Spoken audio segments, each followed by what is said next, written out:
Hello student, welcome back academic arcade.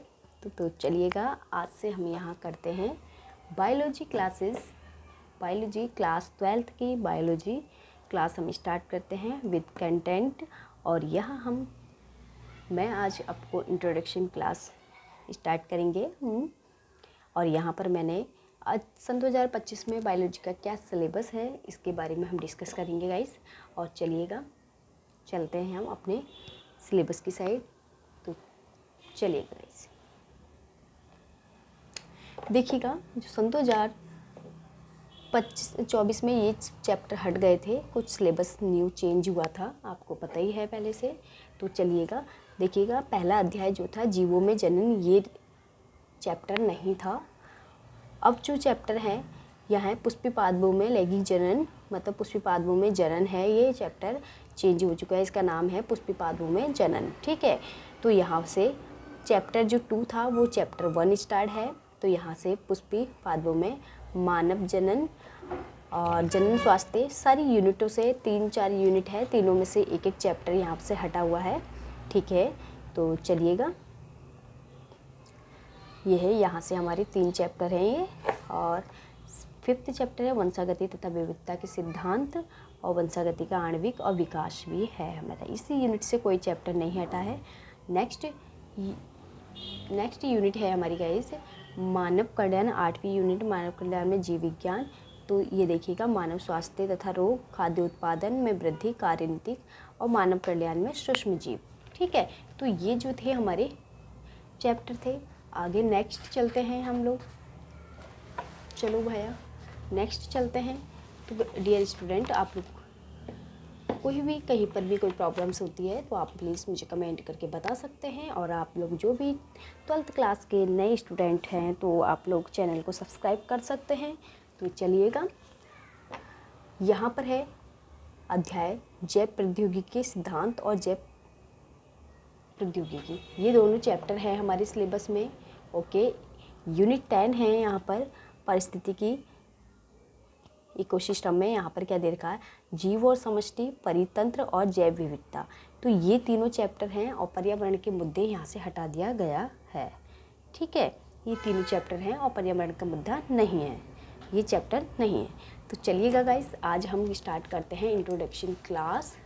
तो हमने किया था, तो जैसे कि आप यहाँ से कुछ यहाँ स्टूडेंट बायोलॉजी भी हैं और मैथमेटिक्स भी हैं, तो आप लोग जो भी बायोलॉजी के स्टूडेंट हैं वो बायोलॉजी की क्लासेस आप ज्वाइन कर सकते हैं। आपको ये क्लास रिकॉर्डेड वीडियो में मिलेगी गाइस। और चलिएगा, हमें फर्स्ट चैप्टर तो यहाँ पढ़ना नहीं है। ठीक है, फर्स्ट चैप्टर हमें यहाँ नहीं पढ़ना है। और अगर किसी को भी फर्स्ट चैप्टर पढ़ना भी है तो स्टूडेंट, तो आप लोग प्लीज़ कमेंट ज़रूर करना किस किस को यहाँ पढ़ना है फर्स्ट चैप्टर। पहले तो हमारे जो सिलेबस में है वो तो हमारा 2nd चैप्टर से स्टार्ट है। ओके, तो चलिएगा, ये है भाई हमारा चैप्टर पुष्पिपादवों में लैंगिक जनन। ठीक है, पुष्पिपादवों में जनन है। जनन तो देखिएगा, हमारा जनन चैप्टर फर्स्ट, ये दोनों चैप्टर को कंबाइन कर दिया गया है गाइस। आपके लिए मैंने जो फर्स्ट वीडियो आपके लिए डाल रखी है एक, ठीक है, अगर जनन के लिए आपको है कि आपको जनन या फर्स्ट चैप्टर आपको पढ़ना है लैंगिक जनन अलैंगिक जनन, तो मैं आपके लिए ज़रूर बनाऊंगी, आप लोग मुझे बताना। पुष्पिपादवों में लैंगिक जनन। तो गाइस, आज हम तो करने वाले हैं यहाँ पर एंजियोस्पर्म अनप्रतिवीजिका और एक आकर्षण अंग। ठीक है, ये है हमें यहाँ पूर्व निषेचन की पूर्व संरचनाएं क्या होती हैं, ये घटनाएं यहाँ पढ़नी है। डबल निषेचन क्या होता है, डबल फर्टिलाइजेशन क्या होता है, यहाँ ये पढ़ना है हमें। और नेक्स्ट है निषेचन के पश्चात की घटनाएं पढ़नी है, असंजन और बहुभ्रूणता। ठीक है, असंजन और बहुभ्रूणता हमें यहाँ पर पढ़ना है। असंजय जनन तो हमें यहाँ पढ़ना ही पढ़ना है, और ये भी बहुत मोस्ट इम्पोर्टेंट टॉपिक्स हैं, तो इनको हम आराम से अच्छे से यहाँ पर स्टडी करेंगे। तो आज हम इस चैप्टर का इंट्रो पढ़ लेते हैं। ठीक है, तो देखिएगा, हम भाग्यशाली नहीं, क्या हम भाग्यशाली नहीं है कि पादप यहाँ पर कहा गया है, पौधों को कहा गया है। ठीक है, लैंगिक प्रजनन है असंख्य प्रकार के पुष्प जिन्हें कि हम अनंत से टकटकी लगाकर देखते हैं, सूंघते हैं, महक आती है पुष्प पौधों में यहाँ पर, तो उसके लैंगिक जनन, उनमें क्या होता है, लैंगिक जनन में सहायक होते हैं। ठीक है, रंग बिरंगे, आपको हम रंग बिरंगे फूलों के बारे में भी यहाँ मैं आपको बताऊंगी। ठीक है, पुष्पीय पादपों में लैंगिक प्रदर्शन करते हैं। पुष्पीय क्रम पुष्प अंगों की स्ट्रक्चर्स की विविधताओं का एक दृष्टिकोण डालें। अनुकूलन की एक व्यापक परिधि को दर्शाते हुए ताकि लैंगिक जनन का अंतिम उत्पाद फल और बीज की रचना सुनिश्चित हो। तो आपको पता है जो हमारे फ्लावर है, फ्लावर में जो लैंगिक जनन है गाइस, तो वो क्या होता है, उसमें क्या है, हमारा जो अंतिम उत्पाद होता है, जो चीज़ देते हैं वो फल और बीज देते हैं। आपको पता है कि पहले फल फिर उसमें से बीज निकलता है, तो जिससे कि नए पौधों के उगता है। तो ये क्रम जो है हमारा चलता रहता है। आकारी की संरचना पुष्पीय पादपों में लैंगिक जनन का प्रक्रम समझते हैं। चलिएगा पुष्पीय पादपों में हम लैंगिक जनन भी समझते हैं। आइए चलिएगा, पुष्पीय पादपों में आवृत्तिबीजी का एक एंजियोस्पर्म जो पुष्प होते हैं एक आकर्षक अंग है। हमने एक पुष्प तोड़ा है, उसको हम एक बोल सकते हैं आवृत्ति पौधे का आकर्षक अंग। और यहाँ हमारे बुक्स में जो है हमारे डायग्राम्स के में दे भी रखा है। ठीक है, तो चलिएगा, मानव के लिए पुष्प सौंदर्य विषयक, आभूषणात्मक, सामाजिक, धार्मिक और सांस्कृतिक महत्वपूर्ण वस्तु रहा है। बिल्कुल सही कहा है कि हमारे संस्कृति में भी रहा गया है कि पुष्प का काफ़ी ज़्यादा महत्व है। ये मानव द्वारा प्रेम, अनुराग, प्रसन्नता, अवसाद और शोक में इसका भी प्रयोग किया जाता है। ठीक है, कम से कम ऐसे 5 पुष्पों की सूची बनाइए जिनका आभूषणात्मक मतलब श्रृंगार में हम यूज्ड किया जाता है। बताइए भाई। मोगेरा का तो आपने फूल देखा होगा, उससे भाई सर का जूड़ा भी बनता है, मोगरा होता है ना वो। तो चलिएगा, ये दे रखे हैं हमें पुष्प की एलेस्कार्ट, है ना, क्या दे रखा है, एलेस्कार्ट दे रखी है। तो चलिएगा हम यहाँ पर इस एलेस्कार्ट को यहाँ देखते हैं क्या क्या है। ठीक है, तो ये देखिए क्या एक पुष्प है हमारे पास, एक पुष्प के आंतरिक संरचना यहाँ पर दे रखी है इसकी।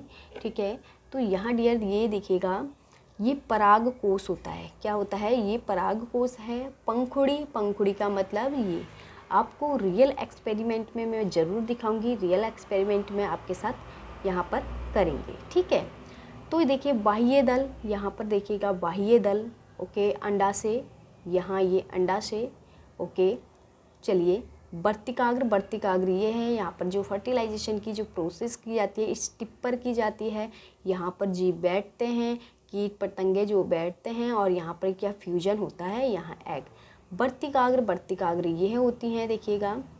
ठीक है, वर्तिकाग्र ये होती हैं। ठीक है, तो यहाँ चलिएगा पंखुड़ी और कुछ पार्ट्स हैं इसके अंदर सो हैं, हम कंप्लीट पार्ट्स आपको दिखाएंगे। ठीक है, चलिएगा अभी हम बुक का थोड़ा सा रीड कर लेते हैं। गाइस आपको क्या है, बुक अगर रीड करने की है आपने पूरी, तो आप इसमें से छोटे छोटे जो क्वेश्चंस हैं उनके आंसर आराम से दे सकते हैं। जिसे बगीचों में उगाया जाने वाला उन 5 पुष्पों को बताइए जो आपके परिवार में सामाजिक सांस्कृतिक उत्सवों में प्रयोग किए जाते हैं। तो फ्लोरिकल्चर याद रखना, पुष्पों की खेती को फ्लोरिकल्चर कहा जाता है, याद रखना। ठीक है, फ्लोरिकल्चर किसे कहते हैं, फ्लोरी मतलब फ्लावर और कल्चर मतलब पुष्पों की खेती, फ्लोरिकल्चर कहा जाता है। एक जीव वैज्ञानिक के लिए पुष्प आकारी की भ्रूण आश्चर्यचकित और लैंगिक जनन स्थल है। ठीक है, जो पुष्प है वो आकारिकी रूप से, भ्रूणीय रूप से, ठीक है, और क्या है, लैंगिक जनन स्थल है। 11th में आपने कई अंगों के बारे में यहाँ अध्ययन किया है, तो इनके हम डिटेल से आज इसमें अध्ययन करेंगे। इसमें 2 अंगों के नाम बता सकते हैं जिनमें से लैंगिक जनन महत्वपूर्ण वाली 2 इकाइयाँ होती हैं। चलिए, निषेचन से पूर्व घटनाएं क्या होती हैं। निषेचन से पूर्व घटनाएं मतलब कि before fertilisation structures, okay. Before fertilisation structures क्या हैं, देखिए क्या बिफोर फर्टिलाइजेशन के अकॉर्डिंग क्या होता है कि बिफोर फर्टिलाइजेशन से पहले, ठीक है, यहाँ पर बात की जा रही है फर्टिलाइजेशन से पहले की बात की जा रही है। चलो भाया, पादप में वास्तविक रूप से पुष्प विकसित होने से पूर्व यह तय हो जाता है कि पुष्प में पुष्प आने वाले हैं या नहीं। अनेक हार्मोनल और संरचना परिवर्तन की शुरुआत होने लगती है, जिसके फलस्वरूप पुष्प के फ्लोरा प्राइमोडियल्स के माध्यम से विभेदन एवं अग्रिम विकास प्रारंभ होता है। पुष्प क्रम की रचना होती है जो कि पुष्पीय कलिकाओं और पादप के पुष्प को धारण करती है। पुष्प में नर और मादा जनन रचनाएं क्या होती हैं? पुमंग। देखिएगा, जो पुष्प में नर क्या होता है? पुमंग होता है और जायंक होते हैं, ठीक है, नर पुमंग और जायंक, ठीक है। तो देखिएगा, स्टेमन, ठीक है, चलिएगा आइए, विभेदित एक प्रकार एवं विकसित होते हैं। क्या होते हैं? अलग होते हैं और क्या होते हैं? विकसित होते हैं। यदि आप जानते हैं कि पुमंग को, स्टेमन्स जो होते हैं, इनको पुकेसरों का गोला मतलब एक चक्र, नर जनन अंग का जायंक मतलब स्त्री का अंग होता है, प्रतिनिधित्व है। ये याद रखना पुकेसर, ये क्वेश्चंस आ जाता है। पुरुष जनन अंग कौन से होते हैं? पुकेसर होते हैं पुष्प में, और स्त्री में जायंक, ठीक है। पुकेसर और लघु बीजाणुधानी और परागकोश, ठीक है। हमें क्या पढ़ना है? पुकेसर और लघु बीजाणुधानी एंड परागकोश, ठीक है। तो चलिएगा, पुकेसर एंथर, ठीक है, इसके बारे में हम यहाँ पढ़ते हैं, ठीक है। चलिए, इसमें क्या है देखिएगा, आपने ये देखा यहाँ परागकोश और यहाँ एक प्रारूपिक पुकेसर दे रखा है और उसका परागकोश, इसके अंदर के जो स्ट्रक्चर्स है वो यहाँ पर दे रखा है, ठीक है। तो देखिए, लघु बीजाणुधानी तरह परागकण, ठीक है, परागकण पॉलिनेशन जिसे कहेंगे परागकण को, ठीक है। परागण होता है पॉलिनेशन, ठीक है। अब ये देखिए, परागण की जो प्रक्रिया होती है यहाँ पर पढ़ेंगे हम। यहाँ पर परागकण, ठीक है, परागकण, यहाँ परागकण के बारे में यहाँ देखते हैं। पुकेसर एक विशिष्ट प्रारूपी पुकेसर दो भागों में विभक्त होता है। ये पुकेसर जो फीमेल पार्ट्स होता है पुष्प का, वो 2 पार्ट्स में होता है। एक होता है लंबा, मतलब ये देखिएगा, और एक डंठल के, एक ये यहाँ पर, ठीक है, डंठल तंतु फिलामेंट्स कहलाता है। और इसका अंतिम शिरा जो होता है द्विपालिक होता है। ये होता है अंतिम शिरा जो होता है द्विपालिक होता है, इसमें एक डंठल के आकार का रहता है, ठीक है। और जिसमें कि तंतु के समीप छोर पे पुष्प के पुष्पासन और पुष्पदल से जुड़ा रहता है, जो कि पुष्पासन और पुष्पदल से यहाँ से जुड़ा रहता है, ठीक है। पुकेसरों की संख्या एक लंबाई विभिन्न प्रजातियों के पुकेसर में भिन्न होती है। क्या है गाइस, इसमें क्या कहा? पुकेसरों की संख्या एवं लंबाई विभिन्न प्रजातियों के पुष्पों से भिन्न होती है। यहाँ बोल सकते हैं हम, जो पुकेसर होते हैं, पुंकेसर जो फीमेल पार्ट्स होता है, वो सॉरी मेल पार्ट्स होता है, सॉरी हाँ फीमेल निकल गया, मेल्स जो पार्ट्स होता है उनकी जो संख्या और लंबाई जो होती है अलग अलग प्रजाति में अलग अलग प्रकार की होती है। याद रखना, पुष्प में हर पुष्प में एक जैसा नहीं होता है, ठीक है। तो अगर आप इसे 10 पुष्पों के विभिन्न अलग अलग प्रकार के लेंगे तो उसमें एक स्लाइड में रखें। अगर अलग अलग प्रकार के आप पुष्प ले रहे हैं तो आपको भिन्नता दिखाई दे जाएगी कि यहाँ के इसके स्टेमन कैसे हैं और इसके कैसे हैं। जो प्रकृति में विद्वान है, एक विशेष सूक्ष्मदर्शी के द्वारा से हम पुकेसर को देख सकते हैं, ठीक है। परागकोश से जुड़ाव के आकार की विभक्त समझा जा सकता है। आगे आइएगा,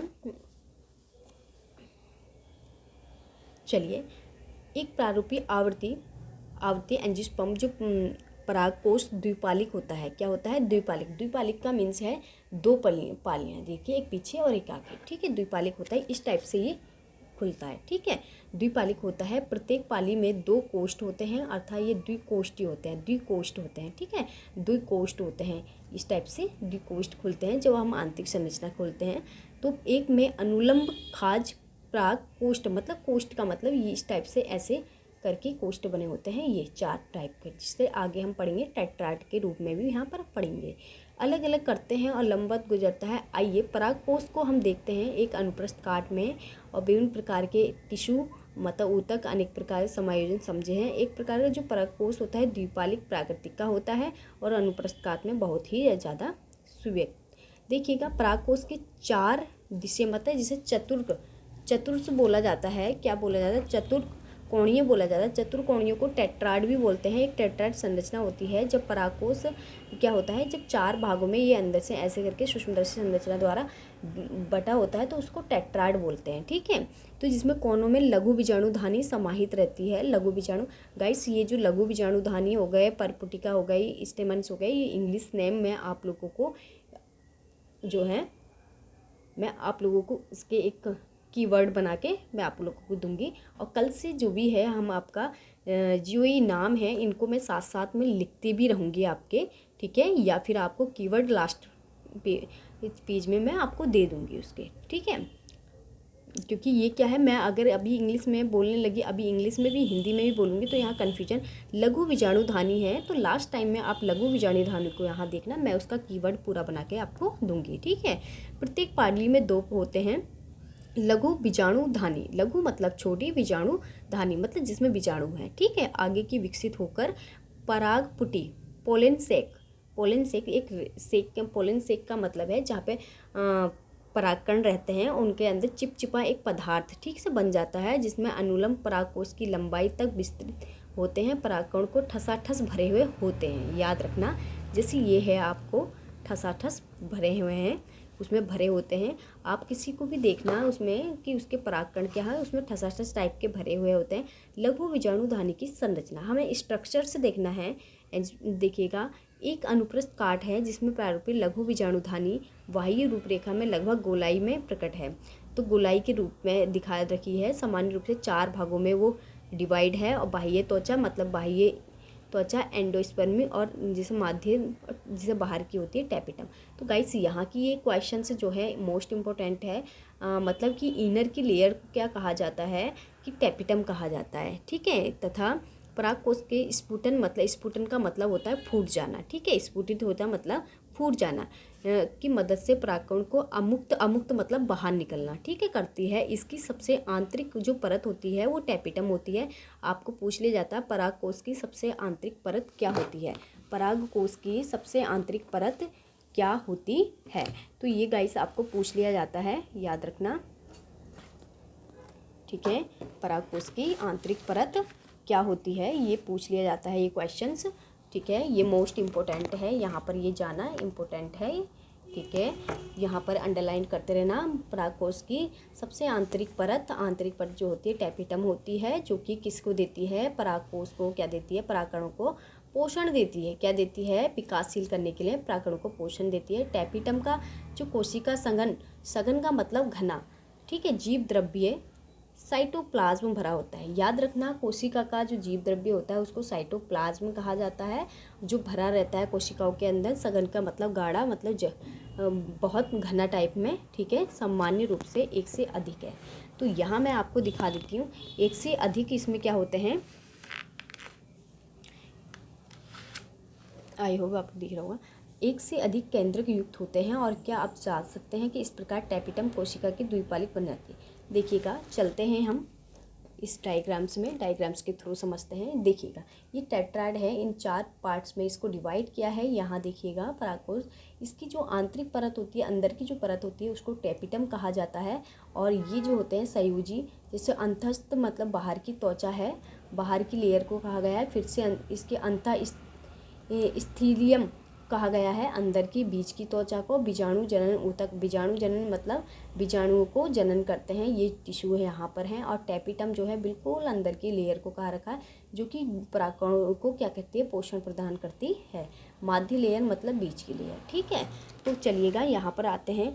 ये देखिएगा, इसकी संरचना देखिएगा, इसमें है अंतस्थ त्वचा मतलब बिल्कुल अंदर की लेयर है, ये इधर बीच की लेयर हो गया, माध्य लेयर ये हो गया, ठीक है।